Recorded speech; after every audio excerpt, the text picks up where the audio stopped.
Today we will be learning more about former federal prosecutor, trial lawyer, and one of the co-hosts, stars of Vegas lawyer, Paul Padda. Thank you so much for being here, Paul. Of course, I get to see you. I'm lucky enough to work with you every week. Nice to see you, Charlotte. Yes, but now I get to ask you the questions that we don't ask on the legal show because people want to know more about you.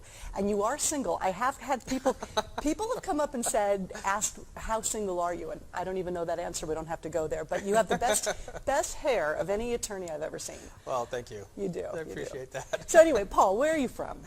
I grew up, well, I would say I'm a bit of a rolling stone. Uh-huh. I've lived all over the world. I grew up in the Caribbean. Yeah. I'll start with, I was born in Ithaca, New York. My father did his PhD at Cornell. Awesome. And then he moved the family to Florida where he was a professor. And so for the first 3 to 4 years of my life, I grew up in the Florida in Tallahassee, Florida. Uh-huh. And then we moved to the Caribbean, the island of St. Croix when I was approximately 3 years old.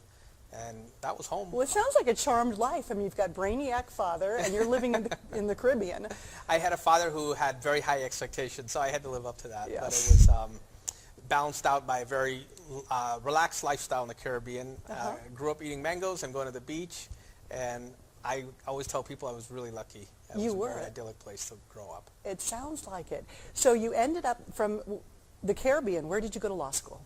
So I went to undergrad at the University of Chicago. Okay. And then after I finished there, I went to law school at the University of Illinois in Champaign-Urbana. You liked the cold weather, I take it. Well, yes. It was a big change from the Caribbean. Uh-huh. So I was a kid growing up there and not having really Where are any the seasons. mangoes? Yeah, exactly. What the No heck? mangoes in Champaign-Urbana. But, Oh my gosh. But I love the snow and that experience at 18 years old to move to a city like Chicago and the hustle and bustle of an urban environment. It was fantastic. Cubs fan? I am a Cubs fan, yes. Okay, so long-suffering still. Cubs fan, but not so much suffering anymore. Not anymore. Heck That's no. right. Okay. So Paul Padda is one of the co-hosts of Vegas Lawyer on 360daily.net. And you ended up coming to Las Vegas. What brought you from Champaign-Urbana, Illinois, to here? So I started my legal career at the United States Department of Justice, which is headquartered out of Washington, D.C., where the seat of government is.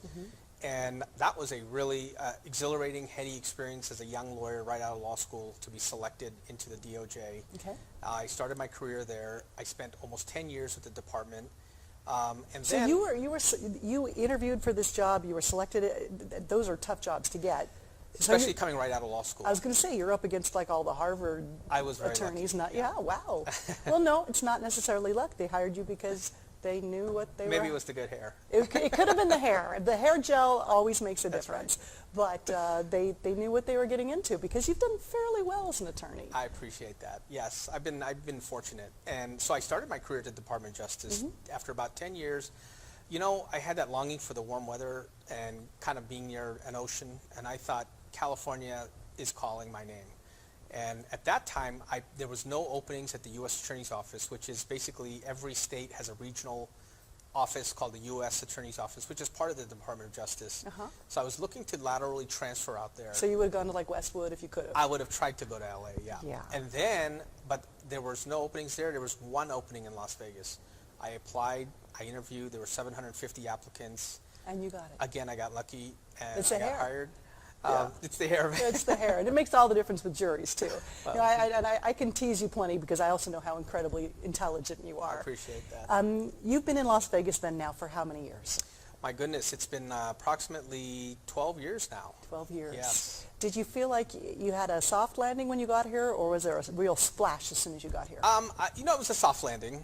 It was a great place to be a prosecutor. I joined the U.S. Attorney's Office. I loved working in that office. I loved working on the kind of cases. Who did you work under? I worked under a gentleman named Dan Bogdan, who was the U.S. Attorney at the time. Yep. And then from there, eventually, I decided, you know what? I think I could do what a lot of these lawyers I see come into court do, and I think maybe I could even do a better job in some instances. And I've always had that entrepreneurial bug, and I wanted to start my own practice, not work for someone else, but start my own law firm.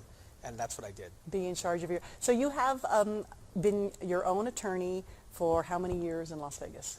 So now in Las Vegas, let's see, it's been almost 13 years. 13 years. But I've been in private practice for 5 years. That's what I was thinking, because only 5 years that you've been in private practice, your cases have been so newsworthy, and you've done an insanely effective job.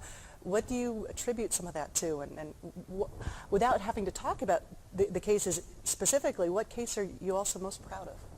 I'm really proud of a case we recently had a tremendous victory on. It was a case against a strip casino and a very prominent nightclub where my client, who was a Wall Street executive, sustained a brain injury as a result of a very horrible beating that he took at the hands of security. Ooh. Completely unprovoked, outrageous.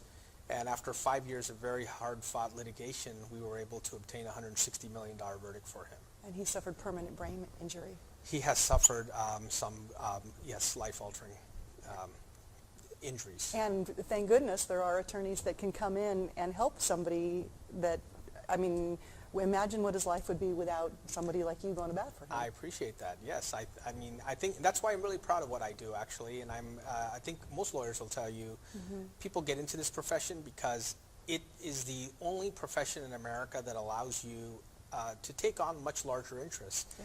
You can go to court. I mean, we still live in a country where the government and a large corporation can be held accountable under our laws, and you can level the playing field on behalf, because all it takes is for 12 men and women to be sitting there with the conscience and the voice of the community. If you can appeal to them and make them believe that there's been an injustice committed, you can alter the legal landscape, you can change an industry. In this case I just cited to you, now I think there's going to be a lot of reforms where now nightclubs are going to think twice before they put their hands on someone because they realize, wow, this could end up costing us a lot of money. Yeah. And that could only happen because a jury made it happen. Not necessarily because of the lawyers. I mean, we play a part in the process, but really what makes our country so great is that citizen jury, average men and women who can sit there as the voice and conscience of the community and say, you know what, that's wrong. Do you ever get choked up when you give a closing argument? It's happened sometimes. Yeah? Yes, you know, I think... As a court observer, I always enjoy, because I know how much time, I have a clue, I don't really know how much time, but I have a clue how much is invested in every one of these cases. And then when you do your closing argument, it's like, wow, everything's riding on it. So when have you gotten choked up? Well, I think it's the kind of cases where you see a tremendous disparity in the injustice. Yes. I have a case right now, and it wasn't during a closing argument, but it was during a hearing in front of a judge. And I represent a veteran. He died. He had terminal stage 3 cancer. The VA never diagnosed it. He continually went to the VA, got shuttled through the system, and he's 40 years old. And it was... So your case was against the VA? My case is against the VA. For failing failure to diagnose and just sort of like treating some of our veterans like cattle, you know, just shuttling them through the system, no accountability.